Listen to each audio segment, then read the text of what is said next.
Top quality और consistent performance के लिए सिर्फ सिल्वर पंप। टॉप क्वालिटी और कंसिस्टेंट परफॉर्मेंस के लिए सिर्फ सिल्वर पंप, नाम याद रखना। माझ्यासोबत राष्ट्रीय समाज पक्षाचे नेते महादेव जानकर आहेत। त्यांच्याकडून विविध शहरांमध्ये कार्यक्रम आयोजित केले जात आहेत। नेमके हे काय कार्यक्रम आयोजित केले जात आहेत आणि कशा प्रकारे हे कार्यक्रम असणार आहेत?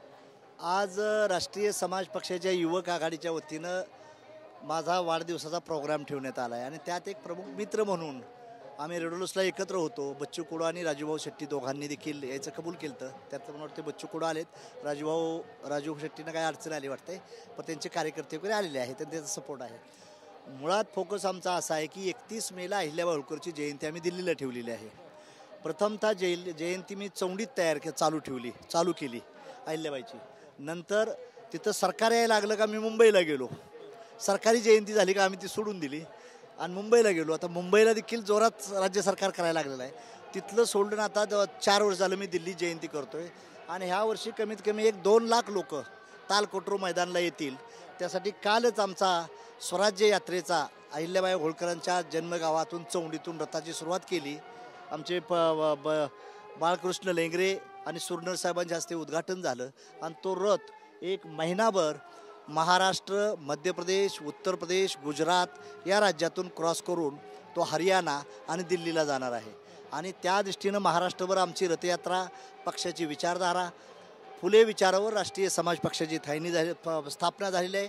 फुले विचारावर या देशाचं राज्य कसं आणता येईल ह्याच्या पाठीमागचा हा हे आहे आणि त्या हेतून आम्ही सर्व समाजाला घेऊन जाण्याचा, राष्ट्रीय समाजाला घेऊन जाण्याचा विडा उचललेला आहे। मला परभणीला 1 लाख रुपयाची माझ्या वाढदिवसानिमित्त थैली मिळाली। नंतर छत्रपती संभाजीनगरला 1 लाखाची मिळाली। काल पालघरला 57,000ची मिळाली आणि परवा रायगडला देखील कालचाच प्रोग्राम होता, रायगडला 1.5 लाख रुपये मिळाले आणि आज मला वाटते 57 लाखाची थैली मिळेल। उद्या बारामती आहे, 57 लाख रुपयाची थैली पहिली, माझं वय 57 आहे, 57 लाखाची थैली आज मिळेल डेफिनेटली। उद्या बारामती आहे आणि कुर्डवाडी आहे। प्रत्येक जिल्ह्यात कार्यकर्त्यांनी लोकवर्गणीतून हा पक्ष चाललेला आहे। ही जी लोकवर्गणी तुम्ही प्रत्येक जिल्ह्यात जाऊन गोळा करता, ही नेमकी कशासाठी वापरली जाणार आहे? वर्षभर जो पक्षाला येणारा झेंडा आहे, पॅम्पलेट आहे, गाड्या आहेत, काही कार्यकर्ते फिरतात, त्यांच्या प्रवासासाठी आम्ही हा व्याप करणार आहे। पक्षच आम्ही लोकवर्गणीत उभा केलेला आहे। त्यामुळं सत्ता असो अगर नसो आम्हाला त्याचं गैर वाटत नाही। पक्ष कसा वाढला पाहिजे। आजपर्यंत राष्ट्रीय समाज पक्षाला 4 राज्यात मान्यता मिळालेली आहे। गुजरात आहे, उत्तर प्रदेश आहे, कर्नाटक आणि महाराष्ट्र आहे। 4 राज्यात या दृष्टीने आमचं काम चाललं आहे।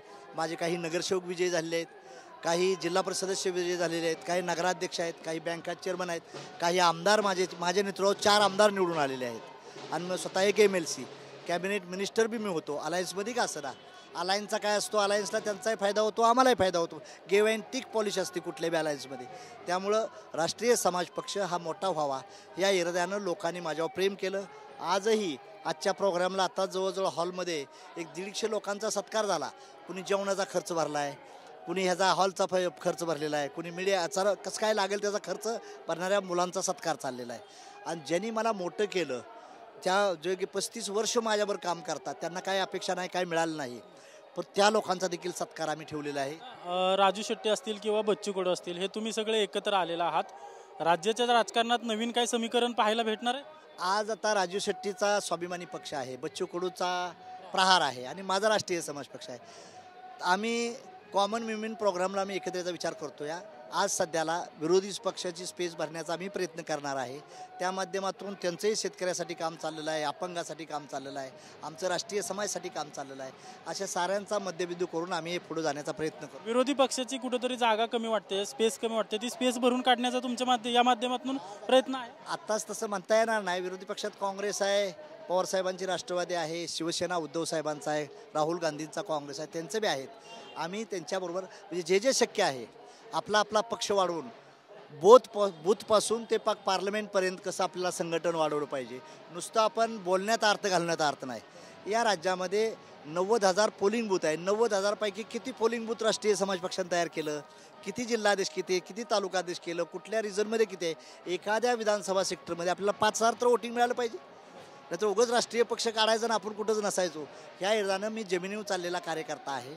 शेतकऱ्यांचं, युवकांचं, महिलांचं हे प्रश्न घेऊन आम्ही जाणार आहे. UPCला मुलांची अवस्था कशी आहे, MPCच्या मुलांची अवस्था काय आहे, आणि ह्या साऱ्याचा आज देशावर कर्जाचा बोजा फार वाढलेला आहे, राज्यावर बोजा वाढलेला आहे, त्याचा विचार केला पाहिजे.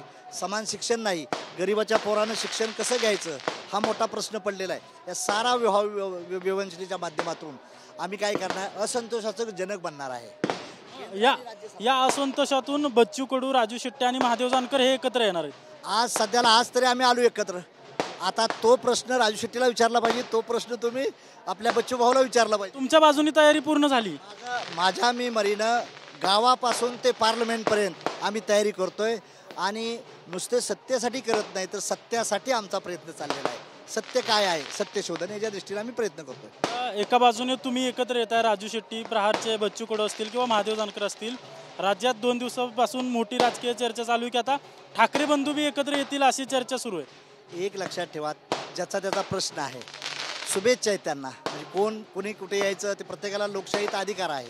त्यांचाही पक्ष आहे, राजसाहेबांचाही मनसे आहे, उद्धव साहेबांचा देखील शिवसेना आहे. त्यामुळे त्यांच्याबद्दल मी त्यांच्यावर भाष्य करणं योग्य नाही ना. मी माझ्या पक्षापुरता लिमिटेड बोलायला आहे, दुसऱ्याबद्दल मी बोलू शकणार नाही. जर 2 ठाकरे बंधू एकत्र आले तर महाराष्ट्राच्या राजकारणाला कलाटणी भेटेल असं वाटतंय की काही फरक पडणार? आता हे कसं असतंय, हे जनतेच्या हातात असतं. उलट ते चांगलं आहे ना, शुभेच्छा आहेत आमच्या. कुणाची भांडणं लावून काम होऊ नये, न्याय होऊन एकत्र येऊन चाललं पाहिजे, त्या भूमिकेचा आम्ही आहे. विशेष चांगली गोष्ट आहे कीच आपण पाहतोय की दोन्ही ठाकरे बंधू एकत्र आले तर चांगलं आहे, मी त्याचं स्वागत करतो, अशा प्रकारची प्रतिक्रिया महादेव जानकर यांनी दिल्याचं पाहायला मिळतंय. कॅमेरा पर्सन रोशनसह अजिंक्य धायगुडे, TV9 मराठी, पुणे.